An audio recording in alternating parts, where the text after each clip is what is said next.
अस्सलाम वालेकुम नाजरीन, पुलिस फाइल के एक नए एपिसोड के साथ मैं हूं एसपी मूसा। आइए नजर डालते हैं आज के प्रोग्राम पर।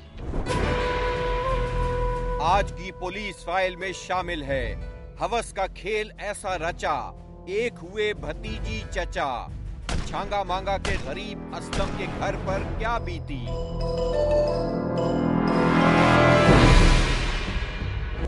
हाँ भाई, सामान बांध लिया तूने अपना? चल निकल। विरासत, गुरु और घर वाले, एक हिजड़े की रुला देने वाली आप बीती मेरी कहानी में। ओए, मेरे साथ ज्यादा शोखा नहीं होना, ये मेरे भाई का मकान है, निकल यहाँ से। और शामिल करेंगे खत बनाम एसपी मूसा। पुलिस फाइल ने इन्वेस्टिगेशन की एक ऐसे केस की जिसकी बुनियाद है बेवफाई, हवस और जंगल का कानून।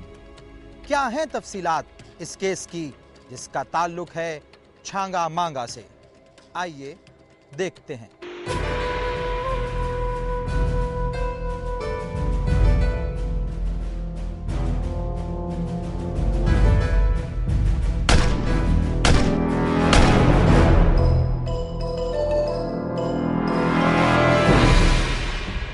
छांगा मांगा, जहां पाकिस्तान का मशहूर मसनूई जंगल है, वाक़े है जिला कसूर में।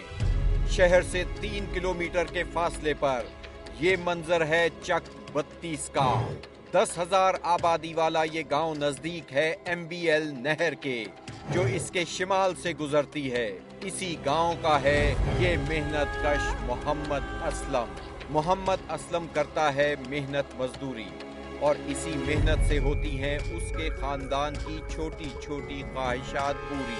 असलम गांव के जमींदारों के यहाँ दिन भर काम करता और चंद पैसे कमाने के लिए उनका दम भरता।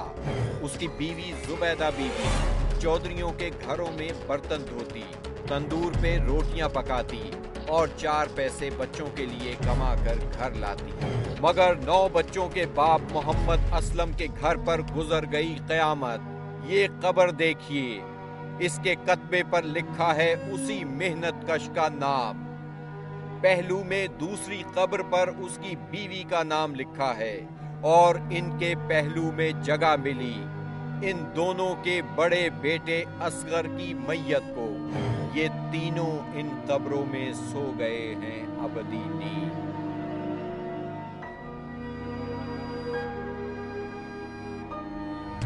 मगर उन पर क्या बीती और उन मेहनत कशों के घर के साथ क्या हुआ, ये जानने के लिए हम देखेंगे छांगा मांगा थाना में दर्ज FIR नंबर 518/10।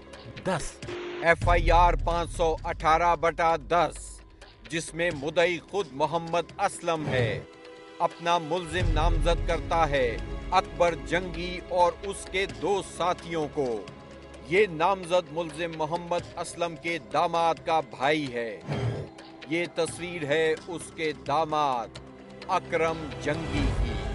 इसके साथ शादी की थी असलम ने अपनी बेटी कौसर बीबी की 2004 में।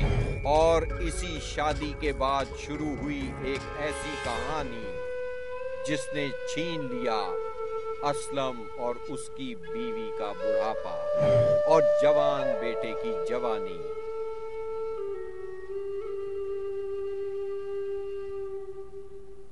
FIR में मोहम्मद असलम ने बयान देते हुए लिखवाया, मेरी लड़की मुसम्मात कौसर बीबी अरसा करीब 6-7 साल कबल से मुसम्मी मोहम्मद अकरम उर्फ जंगी सकना धर्मपुरा लाहौर से शादीशुदा थी और इस दौरान कौसर बीबी के नाजायज ताल्लुकात अपने चचा मुख्तार अहमद से कायम हो गए।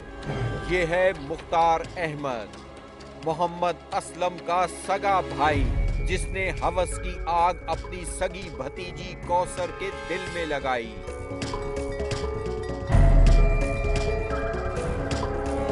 शादी के कुछ अरसे बाद ही अकरम जंगी बीवी कौसर को लेकर छांगा मांगा में ही रहने लगा। इन्हीं दिनों में मुख्तार अहमद कौसर बीवी से मिला और जब अकरम घर से जाता इधर उधर, उसकी गैर मौजूदगी में मुख्तार आ जाता उसके घर। दोनों के दरमियान हवस का ऐसा खेल रचा कि यकजान दो गालिब हो गए, भतीजी और चचा।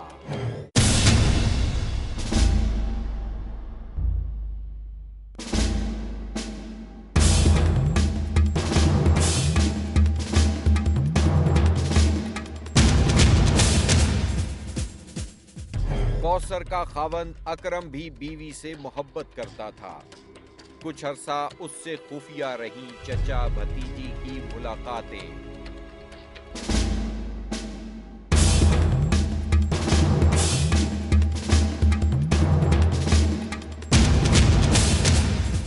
मगर आहिस्ता आहिस्ता मुख्तार अहमद के उसके घर आने जाने की गांव में चलने लगी बातें। अकरम के एक दोस्त ने एक दिन उसे रास्ते में रोका और ये बात बताई, मगर मोहब्बत के मारे शौहर ने न बीवी से बहस की न लड़ाई।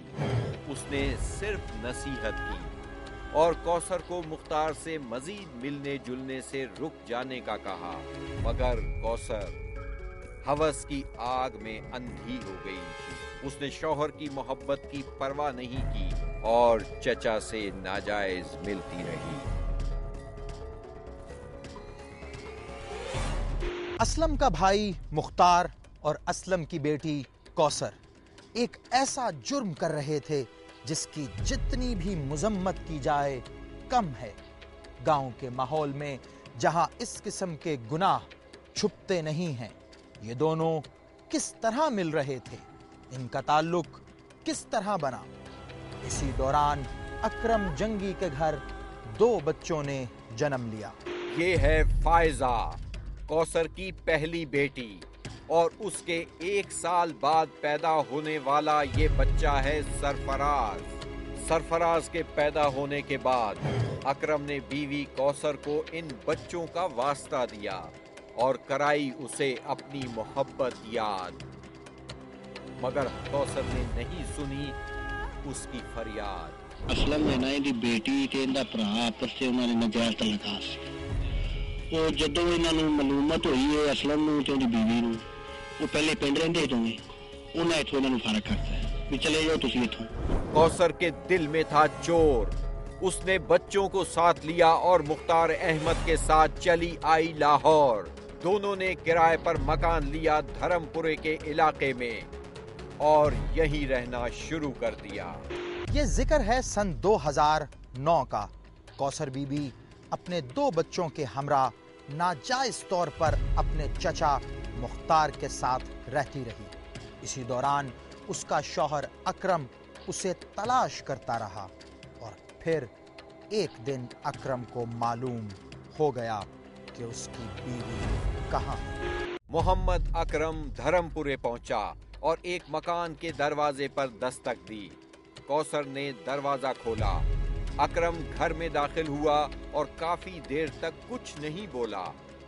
एक तरफ चारपाई पर बैठे थे उसके दोनों बच्चे। उसने दोनों बच्चों को प्यार किया और उनको खाने पीने की चीजें दी। वो कौसर को समझाने लगा कि अगर वो खत्म कर दे चचा से नाजायज ताल्लुकात तो वो भूल सकता है सारी बात। उसने कौसर की मिन्नत की कि वो बच्चों की जिंदगी बर्बाद न करे। कौसर ने अपने शौहर की बात सुनी और उसे कल सुबह आने का कहा। कौसर का कहना था कि वो अकरम की बातों को सोचेगी और जल्द किसी नतीजे तक पहुंच जाएगी। अकरम जंगी घर से निकल गया और एक होटल में जा ठहरा। रात को वो सोने की कोशिश करता और नींद न आती।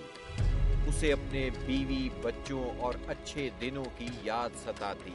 नवंबर 2009 की 21 तारीख अकरम सुबह सवेरे कौसर के घर आया और दरवाजा खटखटाया। कौसर ने उसे सहन में बिठा लिया और चाय बनाई। चाय में उसने नशा आवर दवा मिलाई और अपने शौहर अकरम जंगी को पिलाई। अकरम बेहोश हो गया। कमरे से मुख्तार निकला और दोनों ने बेहोश अकरम को कत्ल कर डाला।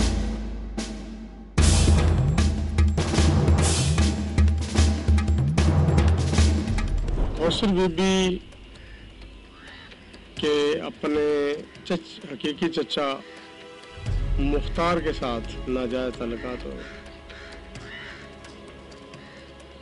जो कौसर बीबी और मुख्तार चचा भतीजी ने मिलकर कौसर बीबी के खामंद मोहम्मद अकरम को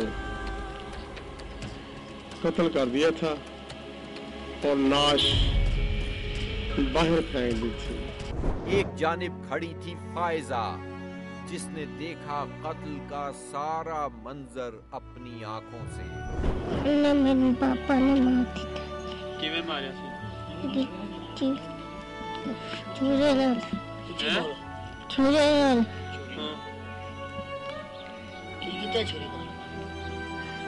मार के नाप देता। दुनिया न्यूज को बताते हुए चंद बातों के बाद ही फायजा रो पड़ी। देखिए ये मासूम किस तरह रो रही है। इसकी आंखों के सामने बाप के कत्ल होने के मंजर आ गए हैं। इस मासूम की आंखों में गम का साया है, मगर कत्ल होने वाले मोहम्मद अकरम की लाश के साथ क्या बनी और उसके कातिल कैसे पकड़े गए?